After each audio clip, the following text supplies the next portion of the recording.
La máscara de Tutankamón, las pirámides, el Coliseo. Cuando pensamos en objetos antiguos, pensamos en piedra, en oro, en monumentos que resistieron el tiempo por su tamaño. Pero en 1901, un grupo de buzos griegos que buscaban esponjas cerca de una pequeña isla llamada Anticitera, sacó del fondo del mar algo que no encajaba con nada conocido. Era un trozo de bronce corroído, del tamaño de una caja de zapatos, 330 milímetros de alto, 180 de ancho, menos de 100 de fondo, cubierto de engranajes diminutos y letras griegas apenas visibles. Los arqueólogos lo catalogaron, lo guardaron en el Museo Arqueológico Nacional de Atenas y durante décadas nadie supo qué hacer con él. Parecía demasiado complejo para haber sido fabricado hace más de 2000 años. Y esa era exactamente la razón por la que casi nadie quiso estudiarlo en serio. Porque aceptar lo que ese objeto podía ser significaba admitir que algo fundamental en nuestra idea del mundo antiguo estaba equivocado. Si los misterios que casi nadie se atreve a contar te generan curiosidad, quédate hasta el final, porque lo que vas a escuchar no termina donde crees. Pensemos en lo que se sabía a principios del siglo XX. La ingeniería mecánica de precisión, los sistemas de engranajes capaces de calcular movimientos celestes, todo eso se atribuía a los relojeros europeos del siglo XIV en adelante. 1000 años separaban al mundo antiguo de cualquier máquina remotamente comparable. Y sin embargo, ahí estaba ese objeto. Los fragmentos contenían ruedas dentadas con pasos de apenas 1,6 milímetros. Algunas piezas tenían grosores que no llegaban a 1 milímetro. Las capas internas estaban tan próximas entre sí que una hoja de papel no cabía entre ellas. No era decorativo, no era simbólico, era funcional.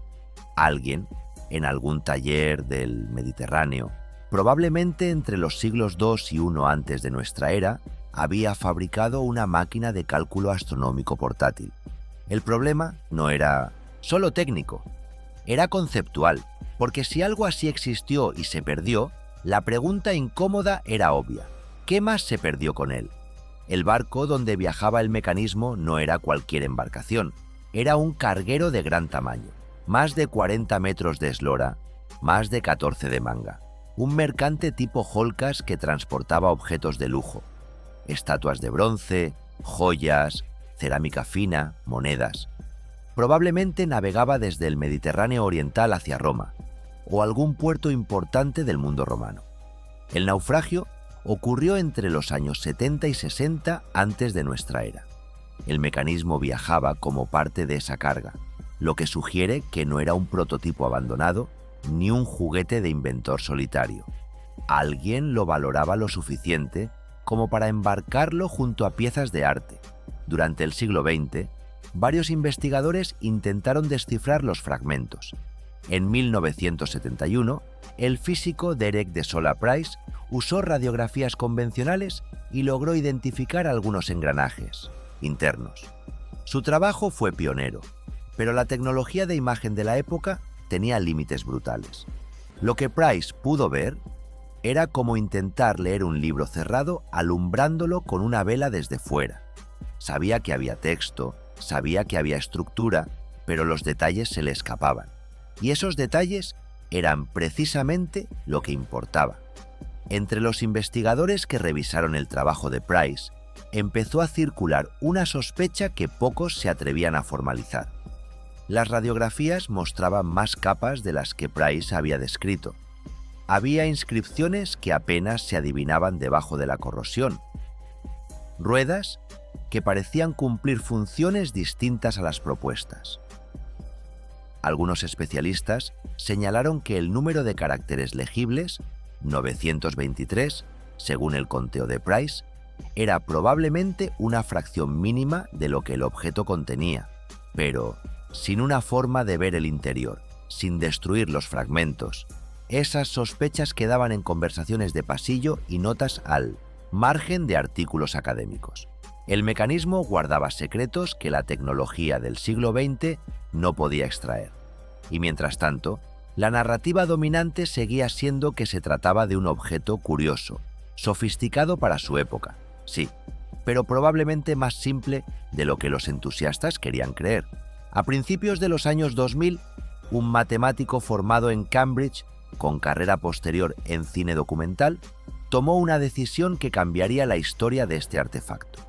Tony Freeth, matemático de formación, cineasta por elección, obsesivo por naturaleza, había pasado años pensando en el mecanismo como un problema de lógica, no solo de arqueología. Su pregunta era directa: ¿cómo acceder al interior de las piezas corroídas sin tocarlas? La respuesta llegó de la mano de dos tecnologías que en 2005 ya tenían la resolución necesaria: tomografía computarizada de rayos X microfocal, Microfocus X-Ray CT, y mapeo polinomial de texturas, PTM, Polynomial Texture Mapping. La primera permitía ver a través de las capas de bronce corroído. La segunda revelaba inscripciones en la superficie con una claridad que a simple vista era imposible. Freeth organizó un proyecto internacional, reunió a equipos de varios países y convenció a empresas especializadas en imagen de alta resolución para que escanearan los 82 fragmentos conocidos. En 2005, esa tecnología existía, y Freeth supo exactamente dónde apuntarla.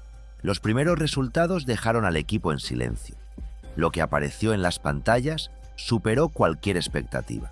Según las propias palabras de Freeth, fue un momento electrizante, donde Price había contado 923 caracteres legibles.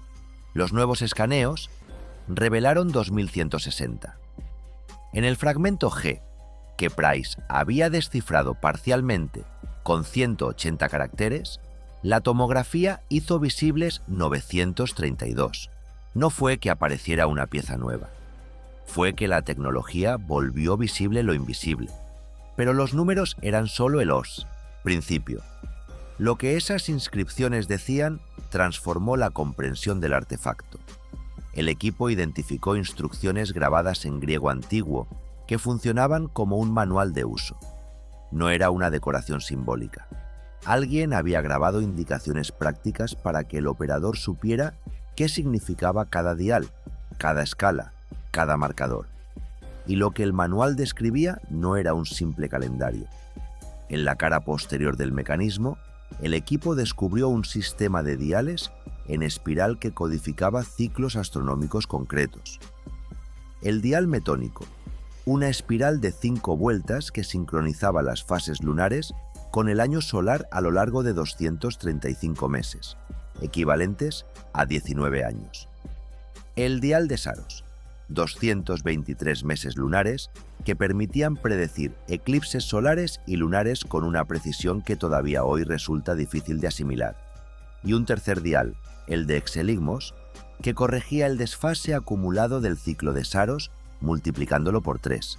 54 años de predicciones refinadas. Cada hallazgo obligaba a recalibrar lo que se creía posible. Pero lo que realmente sacudió a la comunidad científica no fueron los calendarios.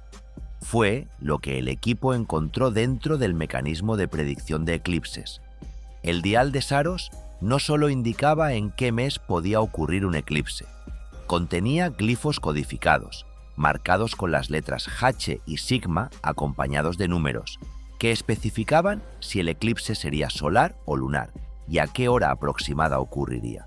La reconstrucción identificó 51 glifos que describían 38 eclipses lunares y 27 solares. Eso no es observación casual, eso es conocimiento acumulado, sistemático, transmitido durante generaciones y condensado en una máquina de bronce que cabe entre las manos. Y entonces apareció algo que pocos esperaban. El equipo de Freeth detectó un sistema mecánico, un engranaje con un pasador deslizante dentro de una ranura, que no servía para ningún calendario. Servía para algo más ambicioso. Reproducía la anomalía lunar, la variación en la velocidad aparente de la Luna causada por su órbita elíptica. La teoría que describe ese fenómeno se atribuye a Hiparco de Nicea, uno de los astrónomos más importantes de la antigüedad. Lo que el mecanismo hacía era convertir esa teoría abstracta en movimiento mecánico. La misma rueda de 223 dientes que generaba el ciclo de Saros participaba simultáneamente en el modelado de la órbita lunar. Una sola pieza, dos funciones, un diseño de una eficiencia que los ingenieros modernos reconocieron como extraordinaria. Esto no era un calendario con ruedas, era una máquina que imitaba una teoría astronómica. Cuando los resultados se publicaron en Nature, primero en 2006 y después en 2008, la reacción fue de asombro contenido. El segundo artículo reveló otro dato inesperado. Los nombres de los meses grabados en el dial metónico eran de origen corintio. Eso abría una pregunta nueva. Si el calendario era corintio, el mecanismo fue fabricado en Corinto, en alguna de sus colonias del noroeste griego, o quizá en Siracusa, en Sicilia. ¿Para quién se calibró?